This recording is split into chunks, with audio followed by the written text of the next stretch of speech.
Hello అందరికీ. మనకి snacks ఏం చేసుకోవాలో తెలియనప్పుడు జస్ట్ సింపుల్గా మరమరాలతో మరమరాల మసాలా చేసుకోండి.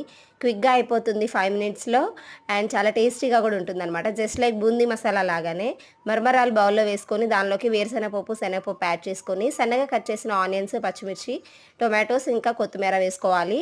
పిల్లలు పచ్చిమిర్చి తినరనుకుంటే పచ్చిమిర్చి స్కిప్ చేసేయచ్చు.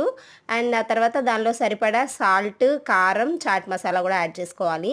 మనం సాల్ట్ దీంట్లో ఎక్కువ యాడ్ చేయాల్సిన అవసరం లేదు. కొంచెం మరమరాలు సాల్టీగా ఉంటాయి కదా, సో అందుకని కొంచెం సాల్ట్ వేసుకొని ఆ తర్వాత లైట్గా కారం యాడ్ చేసుకొని, పచ్చిమిర్చి కూడా వేసాం కాబట్టి కారం కొంచెం వేసాను. అండ్ పచ్చిమిర్చి వేయకపోతే కారం కొంచెం ఎక్స్ట్రా వేసుకోవచ్చు. అండ్ దీంట్లో చాట్ మసాలా కూడా వేసుకోవాలి. కొంచెం చాట్ మసాలా వేస్తే టేస్ట్ బాగుంటుందన్నమాట. సో ఫైనల్గా నిమ్మరసం పిండేసి మిక్స్ చేసేసుకుంటే మన మరమరాల మసాలా అయితే రెడీ అయిపోతుందన్నమాట. సో ఎప్పుడు హెవీ స్నాక్స్ ఆయిల్ యూస్ చేసి ఆయిల్లో డీప్ ఫ్రై చేసే స్నాక్సే కాకుండా అప్పుడప్పుడు ఇలాంటి చట్పటాగా స్నాక్స్ లాంటివి చేసి పెడితే పిల్లలు హ్యాపీగా తింటారనమాట. కొంచెం డిఫరెన్స్ ఉంటుంది వాళ్ళకి కూడా స్నాక్స్లో. మనము స్టవ్తో పని లేకుండా క్విక్గా చేసేయచ్చు, ఇలాంటివి హెల్దీ కూడా అనమాట. సో నా వీడియో కనుక మీకు నచ్చినట్లయితే లైక్ చేయండి, షేర్ చేయండి, అలాగే సబ్స్క్రైబ్ చేసుకోండి. Thanks for watching. Bye friends.